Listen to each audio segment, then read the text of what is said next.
Today we've got a Browning B25 in a B2G configuration, model, designation, there's lots of different names for it. I was loaned this gun by the same guy that I'd done the video of the B2C. His name's Dick Leather. I said in the other video that he was a lorry fitter. He's not. He does lorry fitting when he can't be bothered to work on the big stuff. The guy I borrowed it from, as I say, Dick Leather, he is a marine engineer, plant fitter, and he's in his late 70s. And today, Friday afternoon, he is working on some plant for us. Another story for another day. Browning B25. I'm quite lucky with this one because I've dated it, and I'll show you the date codes in a memento. I've dated it, and this gun is a 1997. So in the world of Browning B25s, this gun is almost brand spanking new. Clearly it's not, it's 21 years old. I was but a baby when this was born. But what it is, because it's quite a late gun, as I say, for Brownings, this, what I was told by the customer, is a 205 Sporter. Now, I've looked the gun over. It is quarter 3/4 choke. It was marked from the factory. And as I showed in some of the other videos, Browning marked the chokes on the relevant barrel, top barrel, bottom barrel. We'll have a look. This is what most people are looking for in the Browning range of stuff, 30-inch bolters. They didn't make very many 30-inch bolters because, not in the lower grades, even though this B2G isn't a low grade and it isn't high grade.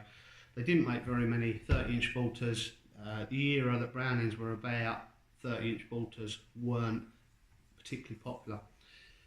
If you want to find that out yourself, if you look at Bretters, you look at Brownings, you look through the catalogues, the pricing catalogues, which are not easy to find, but if you do, they had three models of gun.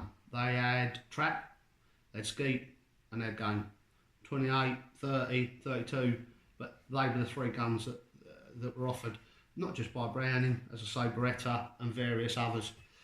So this in 30-inch bolter is what people are looking for. Unfortunately, Dick being Dick, they no longer measure quarter 3/4, they measure improved cylinder and quarter. That's completely up to him. I'll show you a few things on the gun. The reason that I'm quite pleased to show you a B2G today, do you want to bring the camera over it, Paul, and we'll start showing something. The reason that I'm pleased to show people the B2G today is because you've got to hold it like that, haven't you? Yeah. Because the sound. That's it. All right, mate. The reason I'm pleased to show B2G today because this is one of the most popular Brownings that are about of the lower grade stuff. 1997, 1987, this gun would have been what everybody was looking for. If you want to go in close on that engraving, Paul, you can see that the duck, I can't remember what's on this side. Yeah, we've got ducks are better laid out than they were on the B2C. Mm. Also, I think it's in the bottom left-hand corner. It might be in the bottom right-hand corner of the engraving. You can see the man's initial, the man's name engraved in it. It is, yeah, just in the reeds there. That's it. Yeah. So, yes, let's roll. Here you go, Paul. Just so them people, the people up here, we've got model B25, 12 bore, 12 3/4 inch. All right. Yeah. I'm going to roll it over ever so slightly and show people the underside. Now, I'm going to talk very briefly, and it will be briefly, about engraving, Paul. You get engravers, and then you get what's called master engravers. The difference between a master engraver and a standard engraver is the master engraver has got his skill to such a high level that the manufacturers of the guns will trust him to engrave to design an engraving pattern for a gun. Now, what you'll see with some engraving is you can have custom engraving put on your gun, and when a a specific individual, let me roll this over, Paul. When a specific individual chooses his engraving, he won't get it quite right, unfortunately, because he's not an engraver. The gun manufacturers will put on the gun whatever the customer pays for, but the difference between an engraver and a master engraver is an engraver is given a design to engrave, a master engraver is given the project to design new engraving. If you look on some of the Italian guns, when they're marked on the trigger guard, 90% of the time that is not the engraver, that is the person that designed the engraving. Just a small snippet on engraving there, Paul. I'm sorry to bore people. He's initialed both sides, I think, as he well. Has done both sides here. DJ, is it DJ? No, we've got J.M. De Bruce, I'd have said. De Bruce, however you'd pronounce that. And if you so wanted to, Paul, you could type his name into the internet. You could send Browning International a couple of emails, and they would potentially tell you who that man was. As I said, not that interested. So we've got a Schnabal fore-end on this one, Paul. Now, I personally like Schnabal fore-ends. It's not to everybody's taste. Let me roll it over. How much time we got, mate? We've got about 4 minutes. About 4 minutes. We've got a nice wide rib on this one, Paul. Now, if people flick between the two, slightly tapered here at the chamber, you've also got double beads on this one, Paul. Double beads is a trap thing. Anybody that watches these videos on the B25 will know that it's a trap gun thing. They put them on sporters. It's not particularly meant to be. But one of the things, because this gun being a 1997 gun, Paul, the costs are starting to mount up a little bit. So you're starting to lose a few of the special touches. Yeah. If you see this top rib, the little flutes, the little cutouts in the side are starting to look a little bit more uniformed, where on some of the guns they were hand finished. Also, with a rib, you'll see that this is machine done, where on some of the ribs it's hand done. Also, Paul, we've got this little stamp here. See the Browning stamp there? Yeah. Now that is to show that it was a Browning design gun.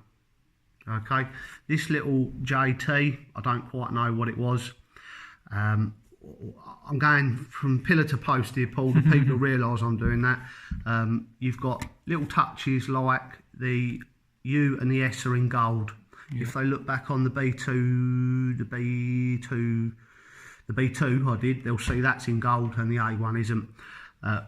With this numbering system, Paul, NR, that is Browning's modern current system, which is N is 90, R is 7, 1997. Just quickly, Paul, I don't know if you can focus in on it. Look at the wood that's on it.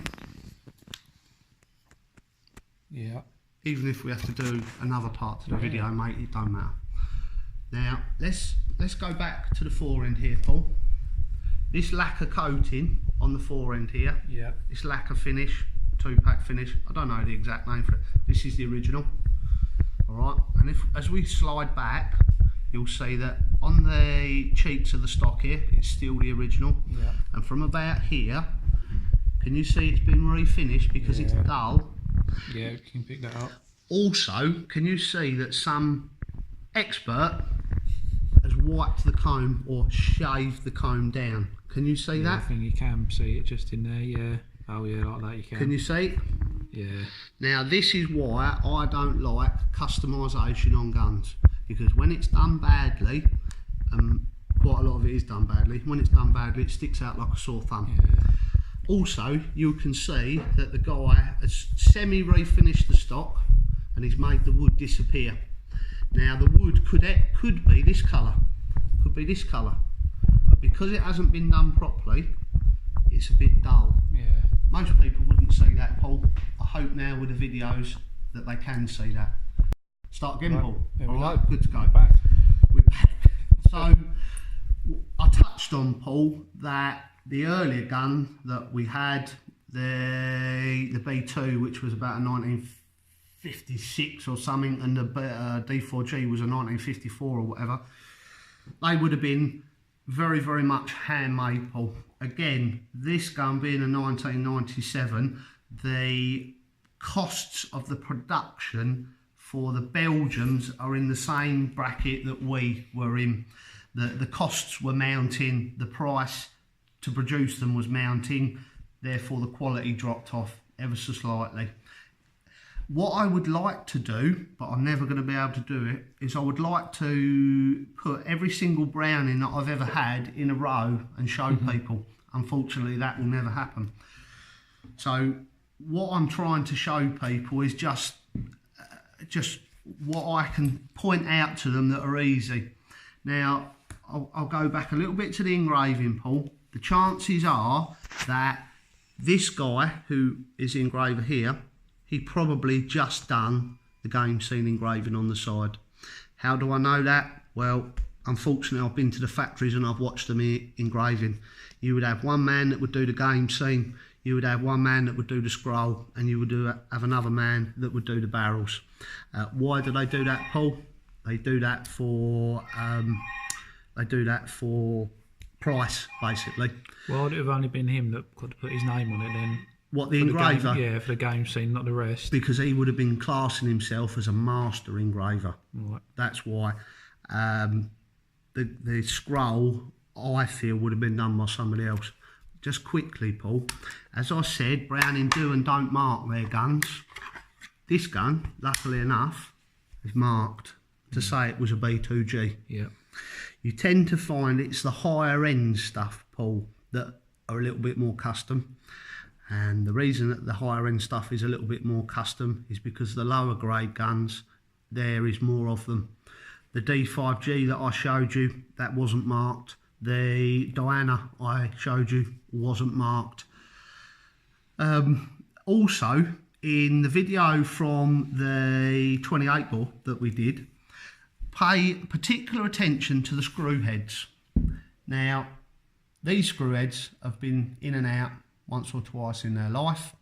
Pay particular attention to the screw heads. If the screw heads have been graunched and knocked and dinged, that'll tell you the ilk of the man that took it apart. If it doesn't look like it's been touched, generally it hasn't.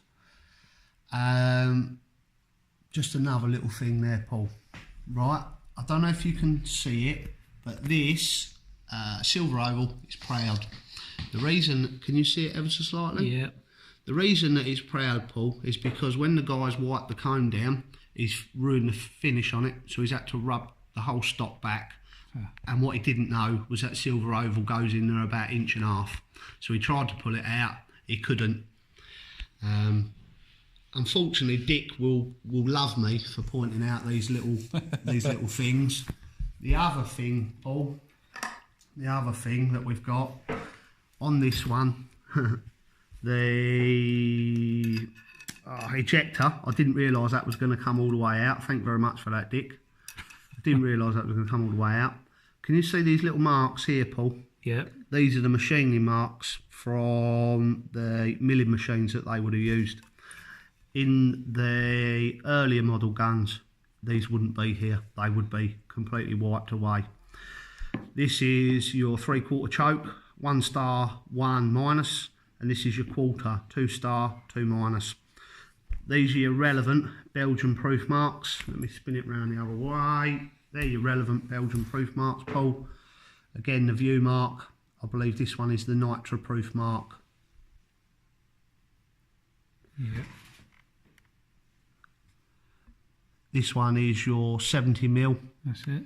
And this one is your bore dimensions, 18.4729 or something like that. I've got a book that's got it all in.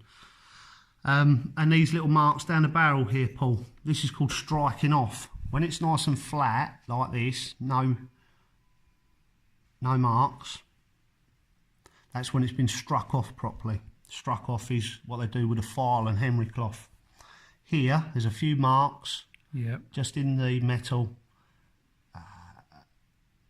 That was a way of getting the price down. That would have took another 20 minutes. That would have, or it'd probably taken another 2 or 3 hours actually. But these are the silly little things, Paul. Another little video. I hope everybody's enjoying them. Let's carry on doing them.